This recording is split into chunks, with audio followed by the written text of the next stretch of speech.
I think that everyone at some point in their life should work in a fast food or retail job. Not to improve their work ethic or anything, but so that everyone knows what it's like to have that kind of job. They wouldn't work in fast food their whole lives, maybe just like for 6 months, just so they get a feel for it. So with that, let's talk about the time when I worked in fast food. I used to work at a very small local sandwich shop. I don't know if any of you guys heard of it. It's called Sooubway. Our spokesperson was in the news recently. I don't know if you guys look at the news. Did you hear he got beat up in jail? I kind of want to meet the person who beat up Jared more than Jared. Not in person. We wouldn't meet in person, obviously. But like, he would be behind bars, and I would just look at the guy who beat up my spokesperson. How many people get to say that they beat up a fast food icon who is also a pedophile? Only one, and it's that guy. Okay, but seriously guys, working at Subway was probably one of the most easiest jobs out there. I don't know why I'm about to complain about it to you guys. We got free cookies. And you know the comic with the Subways in Hell? I was actually working at Subway when I made that comic. I just think it adds sort of a little bit of value to it. You see, the owners, who are husband and wife, can you believe it, of the Subway I worked at owned 2 stores. One of the Subway stores was in a Walmart on an Indian reservation, because we have those in Arizona, and the other Subway was the Subway I worked at. And since the Walmart store was always busy, the owners would spend 99% of their time at that store. So I didn't really have a boss most of the time. On the off chance the owners did show up, they would just pick up some food and then they would make sure I was making sandwiches the right way. And every time I made a sandwich in front of them, they would always find something wrong with it, without fail. You put on too many olives. Do you know, according to the Subway formula, you're only supposed to put on 8 olives on a foot long? 8! One for every other bite. That's just ridiculous. Can you imagine someone just counting out 8 olives? Nobody does that. I usually worked the closing shift, and at the end of the night, we would turn the alarm and we have 60 seconds to get out of the store. But one time I had the opening shift, so I unlocked the door to get in with my key, and the alarm went beep, beep, meaning I had 60 seconds to turn it off. No big deal, right? I've turned the alarm on all the time when I was closing. So I go to the little control panel and I type in the code and nothing happens. The beeping is still there and the clock is still ticking down. So I go, okay, I'm going to press each button very carefully. I'm going to make sure each button makes a beep when I press it. Beep, beep, beep. Nothing still happens. So I go, okay, I'm going to make sure to press each button very carefully. And I start thinking, did they change the passcode without telling me? Well, this is the only passcode I know, so we're just going to try it again. And I press each button very carefully. Beep, beep, beep. And it goes quiet.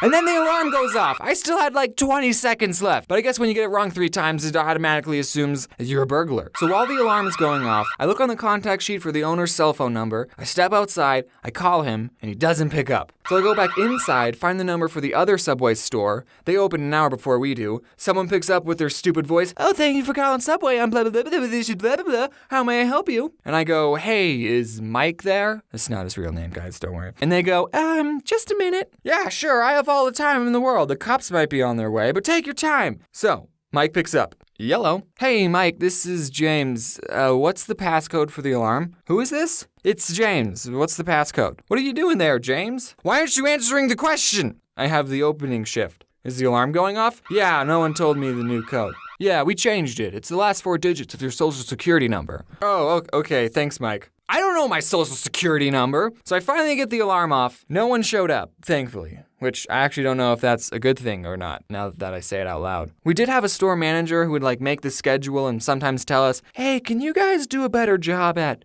your job? But other than that, she was cool. She watches my videos and so do her little brothers. They're big fans. Shout out to Ivan and Andy. Those are the brothers. So get this, at Subway, you only work with one other person. Just you and them in an empty Subway for 5 hours. I mean, we weren't empty all the time. Okay? And when you're not making sandwiches, you have other stuff to do, like stocking the chips, or we had stuff to do. But okay, we did watch a lot of Netflix and do homework, so I mean, it was that other person you worked with would make or break your entire shift. It wasn't the annoying customers. I kind of got used to annoying customers. So I worked with a lot of crappy people. And I also worked with a lot of people who I would probably never become friends with except in a work setting. You see, you gotta understand the type of people who got jobs at Subway.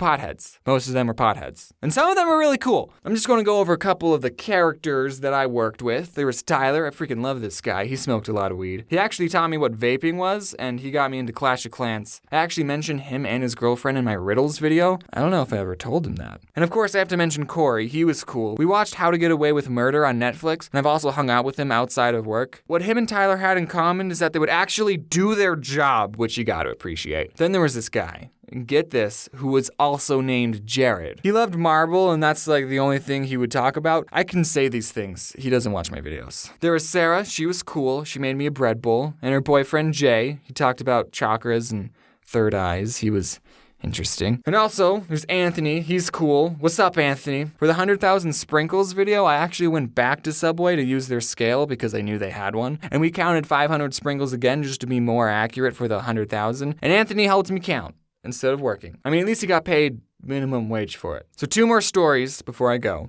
One time, Jared asked me to take out this pile of trash, and I was like, oh, okay, I'll just put this pile of trash in the dumpster. And as I was taking it out, I saw that there was a chip poster in the pile, and I thought, this is too cool to throw away. I'm gonna keep it. So I took it home with me, and then the next day when I went in, people were saying, oh, where's the chip poster? We can't find the chip poster. We haven't seen it anywhere. And I'm thinking, I have the poster. I decided not to tell anyone that I had the poster. And it's still hanging up in my room. Sorry, boss, if you're finding out about this now. Okay, and then the other story, I was working with a manager and we were just making sandwiches like usual. And I noticed that when we toasted a sandwich, it would burn the paper a little on the edges. That probably shouldn't be happening. So then a customer asks for just bacon toasted. And the boss lady puts some bacon on paper and then puts it in the toaster. And we don't have a setting for just bacon. So then when she opens the toaster, there was a fire on the bacon. So then she starts to whack it with the little metal tray thing, but all she ended up doing was fanning the flames, making the fire bigger.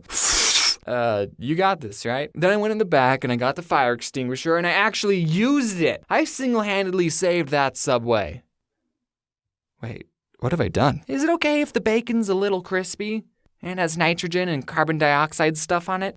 Wow, I didn't even mention a single bad customer experience. Well, I don't want the video to be too long. I should make a part 2. I'm gonna make a part 2 and it's just gonna be stories about annoying customers that I had to deal with. And if anyone I used to work with is watching and I didn't mention you, it's because I hate you.